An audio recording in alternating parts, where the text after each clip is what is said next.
मेरा नाम टेसा है और मैं करीब 1 साल से यूरोप में काम कर रही हूँ। मेरे लिए यह एक अच्छा बदलाव रहा है। नए अनुभव, नए लोग, एक नई शुरुआत। घर वापस आकर मैं अपने माता पिता और छोटी बहन जेनेट को पीछे छोड़ आई। हालांकि ईमानदारी से कहूँ तो हम एक करीबी परिवार नहीं थे। जेनेट और मेरे बीच एक अजीब रिश्ता है, अगर आप इसे ऐसा कह सकते हैं। वह मुझसे 8 साल छोटी है, जिसका मतलब है कि हम हमेशा जीवन के अलग अलग पड़ावों पर थे। जब मैं हाई स्कूल ड्रामा से जूझ रही थी, तब भी वह गुड़ियों से खेलती थी। जब वह किशोरावस्था में पहुंची, तब तक मैं कॉलेज से बाहर आ चुकी थी और अपने करियर पर ध्यान केंद्रित कर रही थी। हम मूल रूप से अलग अलग दुनिया में रहते थे, केवल पारिवारिक भोज और छुट्टियों के दौरान ही हमारी मुलाकात होती थी। इन दिनों हमारा संचार जन्मदिन की शुभकामनाओं और क्रिसमस की शुभकामनाओं के संदेशों के अलावा और कुछ नहीं रह गया है।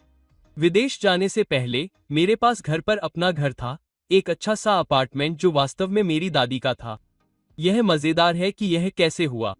कॉलेज के बाद मुझे फाइनेंस में एक अच्छी नौकरी मिल गई और मैं अच्छा पैसा कमाने लगा। अपने करियर के 3 साल बाद मैंने तय किया कि अब किराए पर रहना बंद करके अपना खुद का घर खरीदना चाहिए। तभी मेरे माता पिता ने उस अपार्टमेंट का जिक्र किया जो मेरी दादी ने अपनी वसीयत में माँ को छोड़ा था। माँ ने एक रात डिनर के दौरान मुझसे कहा कि हम उसे किराए पर दे रहे हैं, लेकिन अगर तुम चाहो तो हम उसे तुम्हें बेच सकते हैं। जितना मैंने उसके बारे में सोचा, मुझे वो उतना ही अच्छा लगा। मैं उस अपार्टमेंट को अच्छी तरह जानता था। वो सारे रविवार दोपहर दादी के पास जाना, बालकनी में उनके प्यारे पौधों को पानी देना, आरामदायक रसोई में उनकी मशहूर चॉकलेट चिप कुकीज खाना। उन्होंने उचित कीमत दी और जगह भी बहुत अच्छी थी। इसलिए मैंने उसे खरीद लिया, उन्हें $1,20,000 दिए और अगले 3 साल के लिए उसे अपना घर बना लिया। फिर यूरोप में मौका आया। उसे छोड़ना बहुत अच्छा था। बेहतर सैलरी, घूमने का मौका, नई चुनौतियां।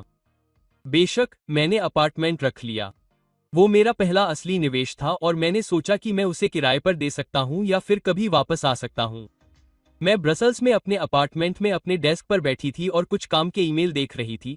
तभी मेरे फोन पर जेनेट का नाम चमक उठा। मैंने वाकई में एक बार फिर से देखा। ऐसा लगा जैसे बहुत दिनों से हमारी कोई खास बातचीत नहीं हुई थी। एक पल के लिए मैं स्क्रीन को देखती रही, सोच रही थी कि कहीं कुछ गड़बड़ तो नहीं है। नमस्ते, मैंने जवाब दिया, अपनी आवाज में हैरानी को छुपाने की कोशिश करते हुए।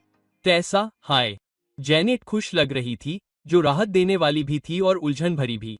आप कैसे हैं? काम कैसा चल रहा है? क्या आप किसी को डेट कर रहे हैं? सवाल एक के बाद एक ऐसे आ रहे थे जैसे हम करीबी बहनें हों जो एक दूसरे की जिंदगी के बारे में अक्सर बात करती हों। मैंने उसे अपनी नौकरी के बारे में बताया कि मैं सिंगल हूं लेकिन अपने करियर पर ध्यान दे रही हूं, और माना कि मुझे नहीं पता कि मैं कब घर वापस आऊंगी। जेनेट ने कहा, यह वाकई सही है, और मैं उसकी आवाज में मुस्कान सुन सकती थी। मैंने अभी अभी कॉलेज शुरू किया है। क्या माँ बाप ने तुम्हें बताया? नहीं, उन्होंने नहीं बताया, मैंने जवाब दिया। हमने हाल फिलहाल में ज्यादा बात भी नहीं की थी। हाँ, की थी। और अंदाजा लगाओ क्या? मैंने माँ और पिताजी से बात की और उन्होंने कहा कि मैं कॉलेज में रहते हुए आपके अपार्टमेंट में रह सकती हूँ। है न शानदार? यह कैंपस से बस 2 ब्लॉक दूर है, तो मुझे ट्रांसपोर्टेशन पर पैसे खर्च नहीं करने पड़ेंगे। साथ ही मुझे किराया भी नहीं देना पड़ेगा, जो कि एक बहुत बड़ी मदद है। मैंने अपने फोन को कसकर पकड़ लिया। जो मैंने अभी सुना था उसे समझने की कोशिश कर रही थी। जिस तरह से जेनेट ने मेरे अपार्टमेंट में रहने की अपनी योजना की घोषणा की, उससे मेरा खून खौल उठा। एक गहरी सांस लेते हुए मैंने अपनी आवाज को स्थिर रखने की कोशिश की। जेनेट, 1 मिनट रुको। मैंने उसकी उत्साही योजना में बाधा डाली। तुम वहां रहने का फैसला ऐसे ही नहीं कर सकते। तुम्हें इस बारे में पहले मुझसे पूछना चाहिए था, न कि माँ और पिताजी से। तुमसे पूछा? जेनेट वाकई में उलझन में लग रही थी। क्यों? माँ और पिताजी ने पहले ही कह दिया था कि यह ठीक है।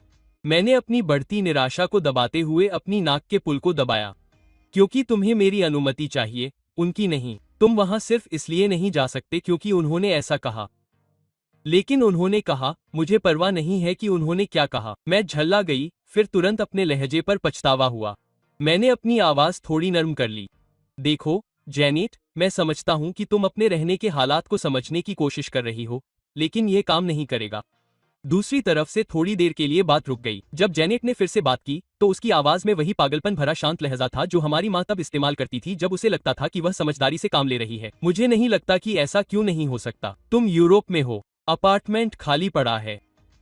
ये खाली नहीं है, मैंने उसे सही किया। और अगर मैं घर लौटने का फैसला करूं तो क्या होगा? मैं यूरोप से कभी भी वापस आ सकता हूं। फिर मुझे कहाँ रहना चाहिए? जेनेट ने हल्की सी हंसी जिससे मेरा जबड़ा भिंच गया। अरे टेसा, तुम अपनी नौकरी में वाकई अच्छा पैसा कमाती हो।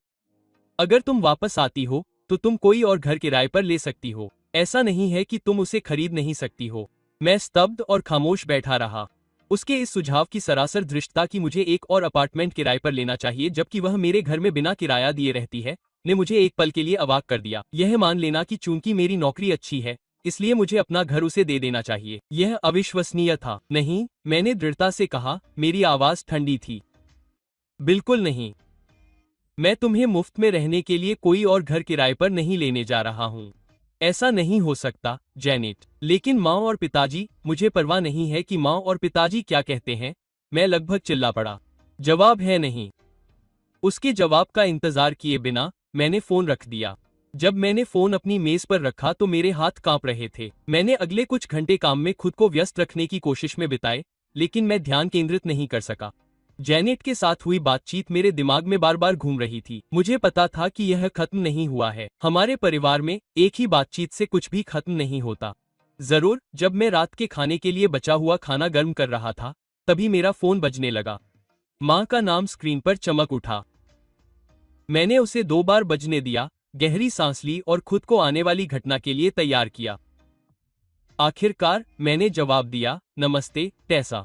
मेरी माँ की आवाज में एक खास लहजा था जिसे मैं अच्छी तरह से जानता था, जिसका मतलब था कि मैं मुसीबत में था, जैसे मैं अभी भी एक किशोर था जिसने कर्फ्यू तोड़ा हो। हमें जेनेट के साथ जो हुआ उसके बारे में बात करने की जरूरत है। मैं अपना खाना छोड़कर अपने सोफे पर चला गया। हाँ, मुझे लगता है कि हमें करना चाहिए। मुझे समझ नहीं आता कि तुम इस बारे में इतना मुश्किल क्यों हो रहे हो। उसने शुरुआत की। तुम्हें अपनी बहन के साथ ऐसा व्यवहार नहीं करना चाहिए। वह परिवार की है।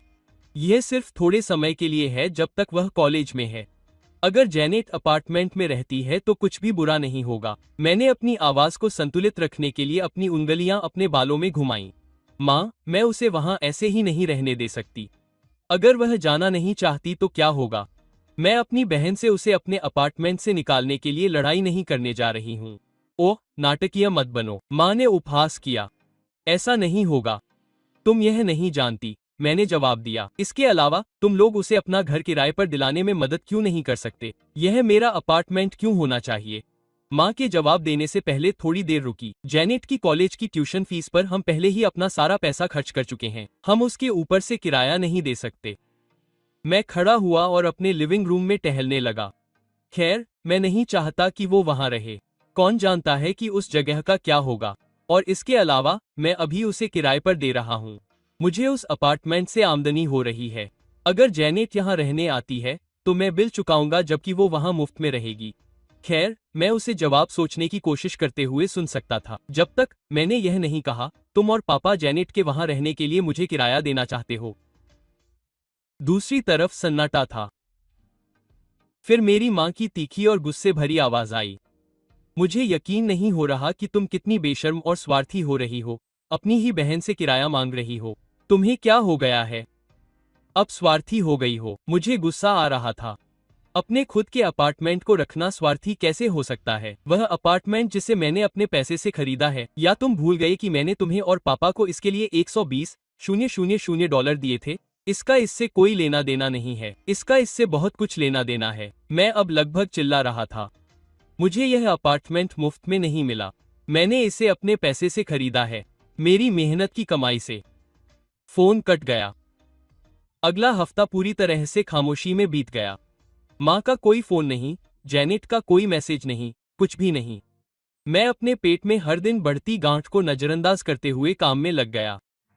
हर बार जब मेरा फोन बजता तो मैं उछल पड़ता, लेकिन ये कभी उनका नहीं था। मैं काम पर एक प्रेजेंटेशन के बीच में था जब मेरा फोन मेरी जेब में वाइब्रेट करने लगा। मैंने उसे नजरअंदाज किया, लेकिन जो भी था उसने 3 बार और कॉल किया। अपने लंच ब्रेक के दौरान मैंने आखिरकार चेक किया। वह माँ की बहन आंटी सारा थी। हम बहुत करीब नहीं थे, लेकिन वह हमेशा पारिवारिक विवादों में तर्क की आवाज रही हैं।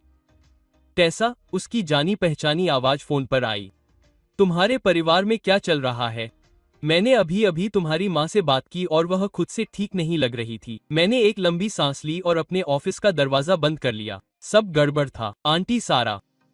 अगले 20 मिनट में मैंने पूरी कहानी सुना दी। जेनेट का फोन, माँ की प्रतिक्रिया, सब कुछ। आंटी सारा बिना टोके सुनती रहीं, सिर्फ स्वीकृति की हल्की आवाजें निकालती रहीं। मैंने देखा, जब मैंने बात खत्म की तो उन्होंने कहा, क्या तुमने जेनेट से फिर से बात करने की कोशिश की? शांति से। मेरा मतलब है, ऐसा लग रहा है कि यहाँ कुछ गलतफहमी हो सकती है। गलतफहमी की क्या बात है? मैंने अपनी कुर्सी पर बैठते हुए पूछा। वे जेनेट के लिए मेरा अपार्टमेंट चाहते हैं। कहानी खत्म, जानू। आंटी सारा की आवाज कोमल लेकिन दृढ़ थी। कभी कभी चीजें उतनी सरल नहीं होती जितनी दिखती हैं। अपनी बहन को फोन लगाओ, उसे वीडियो कॉल करो ताकि तुम एक दूसरे के चेहरे देख सको। समझने की कोशिश करो कि वह क्या कहना चाहती है और सुनिश्चित करो कि वह भी समझती है कि तुम क्या कहना चाहते हो। मैं रोकना चाहता था, लेकिन उसके लहजे में कुछ ऐसा था जिसने मुझे पुनर्विचार करने पर मजबूर कर दिया। शायद वह सही थी। शायद हमें स्थिति साफ करने की जरूरत है। उस शाम, काम के बाद, मैंने एक गहरी सांस ली और जेनेट के साथ एक वीडियो कॉल शुरू की। मुझे हैरानी हुई जब उसने तुरंत जवाब दिया। वह थकी हुई लग रही थी, उसके बाल हमेशा साफ रहते थे और उसकी पोनीटेल उलझी हुई थी। मैंने अपनी आवाज को सामान्य रखने की कोशिश करते हुए कहा, हाय, क्या हम बात कर सकते हैं? जेनेट ने सिर हिलाया, उसके चेहरे पर संयम था। मुझे कुछ समझना है, मैंने शुरू किया। तुम इस खास अपार्टमेंट में रहने के लिए इतनी जिद पर क्यों अड़ी हो? अपना खुद का घर किराए पर क्यों नहीं ले लेती? जेनेट का चेहरा थोड़ा सख्त हो गया। जब मम्मी पापा ने कहा कि मैं उनके अपार्टमेंट में रह सकती हूँ तो मैं कहीं और किराए पर क्यों रहूं? तुम वहाँ 4 साल रही हो, अब मेरी बारी है। उन्होंने कहा कि यह ठीक है। मुझे लगा जैसे मुझे थप्पड़ मारा गया हो। उनका अपार्टमेंट? हाँ, जेनेट ने अपनी ठुड्डी उठाते हुए कहा। मम्मी पापा का अपार्टमेंट। उन्हें यह दादी से विरासत में मिला था। याद है, उन्होंने कहा था कि मैं कॉलेज में रहते हुए वहां रह सकती हूँ, ठीक जैसे तुम रह रही हो। एक पल के लिए मैं बस स्क्रीन के पार उसे देखती रही। फिर, बिना कुछ कहे, मैंने अपना लैपटॉप उठाया और अपनी फाइलें खोलीं। जेनेट, मुझे तुम्हें कुछ दिखाना है। मैंने अपनी स्क्रीन शेयर की और अपनी संपत्ति के दस्तावेजों वाला फोल्डर खोला। यह माँ बाप का अपार्टमेंट नहीं है। यह सालों से नहीं है। इस बिक्री के दस्तावेज पर तारीख देखो। खरीद समझौते को देखो।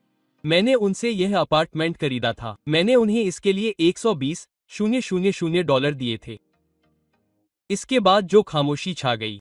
जेनेट की आंखें चौड़ी हो गईं और उसने दस्तावेजों को स्कैन किया। उसका मुंह थोड़ा खुला रह गया। लेकिन यह नामुमकिन है, उसने फुसफुसाते हुए कहा। उन्होंने मुझे बताया। उन्होंने कहा, उसने सिर हिलाया। इसका कोई मतलब नहीं बनता।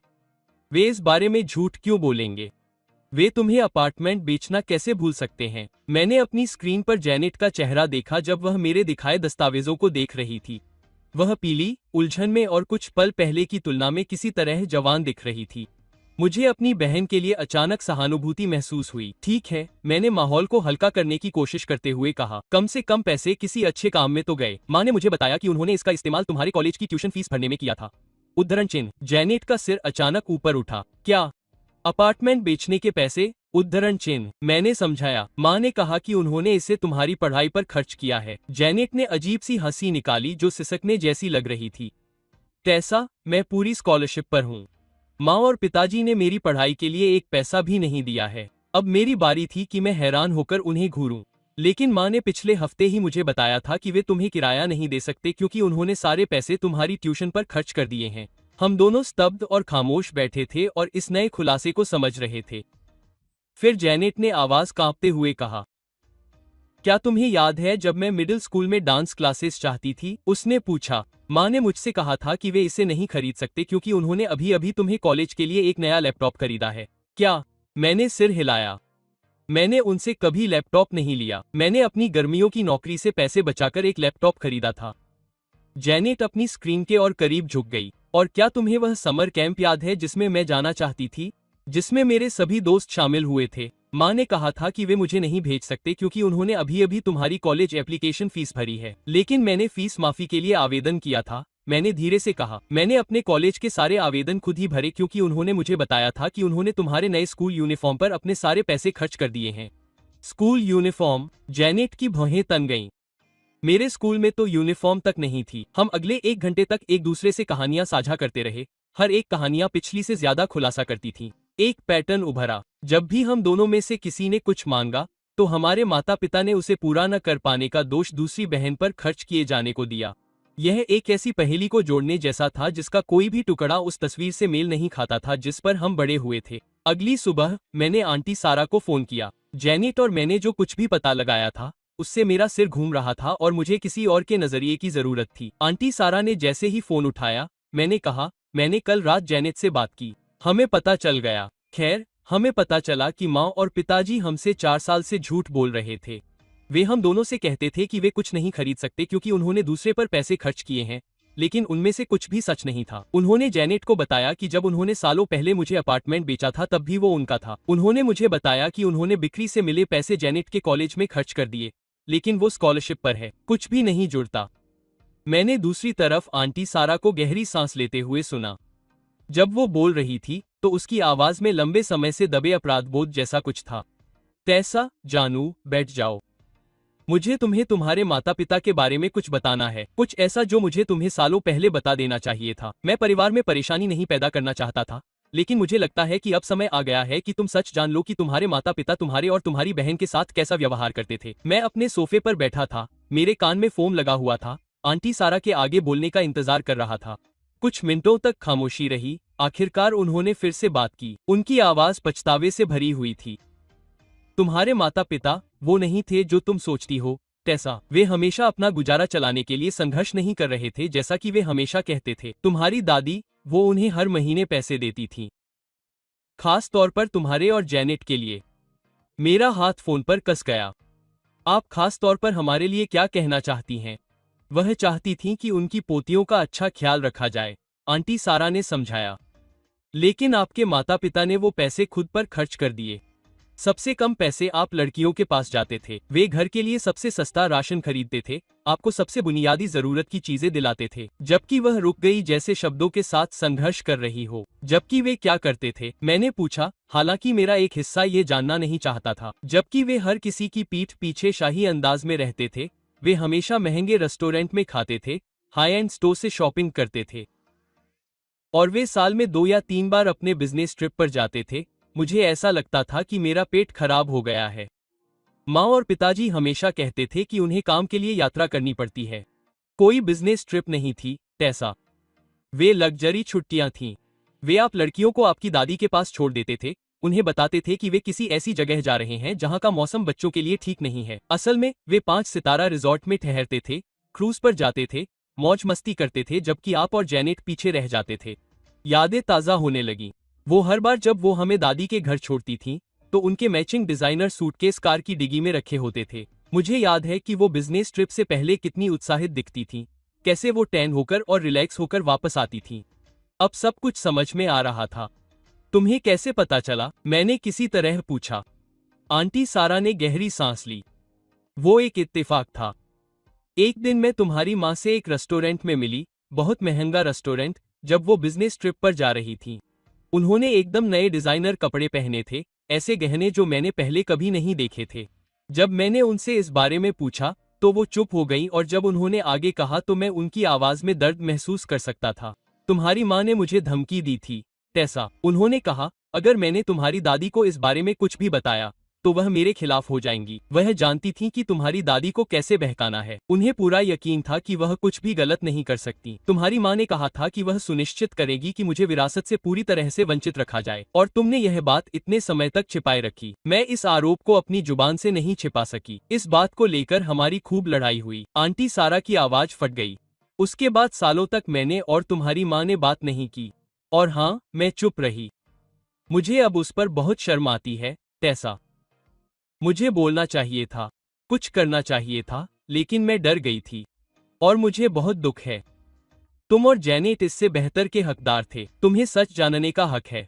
उद्धरण चिन्ह। आंटी के खुलासे मेरे दिल में उतरते ही मैं स्तब्ध होकर चुपचाप बैठी रही। वे सारे साल, सावधानीपूर्वक बजट बनाने और सादगी से रहने की वे सारी यादें, ये सब झूठ था। मेरे माता पिता संघर्ष नहीं कर रहे थे, वे खूब खर्च कर रहे थे, बस हम पर नहीं। मुझे यकीन नहीं हो रहा मैं आखिरकार यह कहने में सफल हो पाई। हम बच गए, बहुत ही किफायती तरीके से। माँ घंटों कूपन काटती थीं और हमें पैसे का ख्याल रखने को कहती थीं। वे हमें कभी छुट्टियों पर नहीं ले गईं, एक भी नहीं। जेनेट और मेरे पास जो कुछ भी था वह सब सेल रैक या डिस्काउंट स्टोर से आया था, यहाँ तक कि हमारे किराने का सामान भी। मैं जोर से हंस पड़ी। माँ शहर भर में गाड़ी चलाकर सस्ते सुपरमार्केट में खरीदारी करने जाती थीं और कहती थीं कि हमें हर पैसे का ख्याल रखना होगा। मैं उठकर अपने अपार्टमेंट में टहलने लगी, इतनी परेशान थी कि बैठ भी नहीं पा रही थी। और सबसे बुरी बात क्या है, वे हमें उन चीजों को चाहने के लिए दोषी महसूस कराते थे। वे सामान्य चीजें जो बच्चे चाहते हैं। अगर हम नए कपड़े मांगते या स्कूल ट्रिप पर जाना चाहते तो वे हमें भौतिकवादी होने के बारे में उपदेश देते थे। टेसा, आंटी सारा ने शुरुआत की, लेकिन अब मैं रुक नहीं सकती थी। और कॉलेज, भगवान, कॉलेज की बात मुझे अब बहुत गुस्सा दिलाती है। जानते हो उन्होंने मुझसे क्या कहा था? जब मैं छोटी थी तब से ही उन्होंने मेरे दिमाग में यह बात भर दी थी कि वे कॉलेज की पढ़ाई में मदद नहीं कर सकते। उन्होंने कहा कि मुझे खूब पढ़ाई करनी होगी और स्कॉलरशिप हासिल करनी होगी क्योंकि इसके अलावा और कोई रास्ता नहीं था। मैंने अपना पूरा हाई स्कूल करियर डर के साए में बिताया। मुझे लगता था कि मेरा भविष्य इस पर निर्भर करता है। मैं अपनी आवाज में तनाव महसूस कर सकता था। सालों का तनाव और चिंता सतह पर उभर आई थी। मैंने उन स्कॉलरशिप के लिए बहुत मेहनत की थी, आंटी सारा। जेनेट ने भी, हम दोनों ने की थी। और अब तुम मुझे बता रहे हो कि तुम्हारी दादी ने अपनी वसीयत में खास प्रावधान किए थे। आंटी सारा ने चुपचाप बीच में टोकते हुए कहा, उन्होंने तुम्हारी माँ के लिए अतिरिक्त पैसे छोड़े थे, एक अच्छी खासी रकम, खास तौर पर तुम दोनों की कॉलेज की पढ़ाई के लिए। यह विरासत की एक शर्त थी। तुम्हारी माँ को उस पैसे से तुम्हें और जेनेट को कॉलेज की पढ़ाई करवानी थी। मेरी सुन्ना हो चुकी उंगलियों से फोन लगभग छूट ही गया था। क्या तुम्हारी दादी चाहती थीं कि उनकी दोनों पोतियों को अच्छी शिक्षा मिले? उन्हें पता था कि यह कितना जरूरी है। मैं सोफे पर वापस बैठ गया, मुझे ऐसा लग रहा था जैसे मेरी सारी हवा निकल गई हो। लेकिन जेनेट और मैं दोनों स्कॉलरशिप पर कॉलेज गए थे। उन्होंने हमें ट्यूशन के लिए एक पैसा भी नहीं दिया। उन्होंने हमसे कहा कि वे इसे वहन नहीं कर सकते। मुझे पता है, आंटी सारा ने धीरे से कहा। उन्होंने वो सारे पैसे अपने पास रख लिए, जैसे वे रखते थे आपकी देखभाल के लिए आपकी दादी उन्हें हर महीने भत्ता देती थी। अगली सुबह मैंने काम से आपातकालीन छुट्टी मांगी। मेरे बॉस ने मेरी आवाज में कुछ सुना होगा, इसलिए उन्होंने तुरंत इसे मंजूरी दे दी। 48 घंटों के अंदर मैं घर के लिए विमान में थी। जेनेट मुझे एयरपोर्ट पर मिली और हमने उसके छात्रावास के कमरे तक पूरे रास्ते आंटी सारा द्वारा बताई गई हर बात पर बात की। मुझे यकीन नहीं हो रहा कि उन्होंने हमारे साथ ऐसा किया। जेनेट स्टीयरिंग व्हील को इतनी कसकर पकड़ रही थी, उसके पो सफेद हो गए थे। उन सभी बार उन्होंने हमें चीजों की चाहत के लिए दोषी महसूस कराया। हम उस दोपहर अपने माता पिता के घर पहुंचे। यह अजीब था कि सब कुछ कितना सामान्य लग रहा था। वही अच्छी तरह से रखा हुआ लॉन, ड्राइववे में खड़ी वही महंगी कार जिसके बारे में उन्होंने दावा किया था कि यह एक आवश्यक व्यावसायिक खर्च है। हमने इतने सालों में कितने झूठ पर यकीन किया। माँ ने मुस्कुराते हुए दरवाजा खोला, लेकिन हम दोनों को वहां खड़े देखकर उनकी मुस्कान गायब हो गई। बेटियों, यह क्या है? हमें बात करने की जरूरत है, मैंने दृढ़ता से कहा और उसके पास से घर के अंदर चला गया। पापा कहाँ हैं? अपनी स्टडी में, उसने जवाब दिया। हम घर के अंदर जाते हुए हमारे पीछे पीछे। क्या चल रहा है? हमने देखा कि पापा अपनी मेज पर बैठे अपने टैबलेट पर कुछ पढ़ रहे थे। जब हम सब कमरे में दाखिल हुए तो उन्होंने हैरानी से ऊपर देखा। खैर, यह अप्रत्याशित था। हम सब कुछ जानते हैं, मैंने बिना किसी दिखावे के कहा। दादी ने हर महीने तुम्हें जो पैसे दिए थे, उन्होंने खास तौर पर हमारी कॉलेज की पढ़ाई के लिए जो पैसे छोड़े थे, सब कुछ। कमरे का तापमान कई डिग्री कम हो गया था। पापा ने धीरे धीरे अपना टैबलेट रखा तो माँ का चेहरा फीका पड़ गया। जेनेट ने खामोशी में कहा, आंटी सारा ने हमें बताया कि तुमने अपने ऊपर पैसे कैसे खर्च किए, तुम्हारे शानदार रेस्टोरेंट और महंगी छुट्टियों के बारे में, जबकि हम सस्ते किराने का सामान खा रहे थे और डिस्काउंट स्टोर से खरीदारी कर रहे थे। मुझे इनकार की उम्मीद थी, मुझे गुस्से की उम्मीद थी, लेकिन मुझे उम्मीद नहीं थी कि मेरी माँ शांत और लगभग नकार देने वाली प्रतिक्रिया देगी। ठीक है, उसने अपने डिजाइनर ब्लाउज को ठीक करते हुए कहा, मुझे नहीं लगता कि इस पर चर्चा करने लायक कुछ है। हमने कुछ भी गलत नहीं किया। हमने तुम्हें खिलाया, कपड़े पहनाए, पाला। कोई हम पर बाल शोषण का आरोप नहीं लगा सकता। कुछ भी गलत नहीं। मुझे अपनी आवाज ऊंची होती हुई महसूस हुई। तुमने दादी द्वारा दिए गए पैसे लिए और उन्हें अपने ऊपर खर्च कर दिया। हमने वही जीवन जिया जिसके हम हकदार थे। उद्धरण चिन्ह। पिताजी ने भी बीच में कहा, उनकी आवाज भी उतनी ही बेफिक्र थी। यह हमारा पैसा था जिसे हम अपनी मर्जी से खर्च कर सकते थे। तुम्हारे पैसे? जेनेट की आवाज फट गई। यह दादी के पैसे थे। उन्होंने इसे हमारे लिए तुम्हें दिया था। माँ ने हाथ हिलाकर नकार दिया। जो हो गया सो हो गया। अब तुम कुछ भी साबित नहीं कर सकते। पैसे बहुत पहले ही चले गए। जिस तरह से उन्होंने बिना किसी शर्म या पछतावे के इसे स्वीकार किया, वह एक शारीरिक आघात की तरह लगा। वे अब इसे नकारने की कोशिश भी नहीं कर रहे थे, उन्हें बस इसकी परवाह नहीं थी। जानते हो क्या, मैंने अचानक बहुत शांत महसूस करते हुए कहा, तुम सही कह रहे हो, पैसे चले गए, लेकिन तुम्हारे साथ हमारा रिश्ता भी चला गया। जैनेट और मैं उस घर से बाहर निकले और फिर कभी पीछे मुड़कर नहीं देखा। वो 6 महीने पहले की बात है। अब हालात बदल गए हैं, कई मायनों में बेहतर। जैनेट और मैं लगभग हर दिन बात करते हैं। मैंने उसे कैंपस के पास एक अच्छा अपार्टमेंट खोजने में मदद की और मैं उसका किराया भरता हूँ। मेरी छोटी बहन के लिए मैं कम से कम इतना तो कर ही सकता हूँ। उसने अपने अन्य खर्चों को पूरा करने के लिए एक स्थानीय कॉफी शॉप में पार्ट टाइम नौकरी ढूंढ ली और जितना संभव हो उतना स्वतंत्र रहने पर जोर दिया। पिछले हफ्ते जैनेट और मैंने उसके नए घर पर एक साथ डिनर किया। हमने घंटों बातें की और हंसे, कहानियां साझा की और भविष्य की योजनाएं बनाई। उसे टेबल के पार देखकर मुझे कुछ एहसास हुआ। हमारे माता पिता ने भले ही हमारे पैसे चुराए हों, लेकिन बदले में उन्होंने अनजाने में हमें कुछ मूल्यवान दिया है। अपने झूठ से हमें अलग रखने की कोशिश में वे हमें पहले से कहीं ज्यादा करीब ले आए।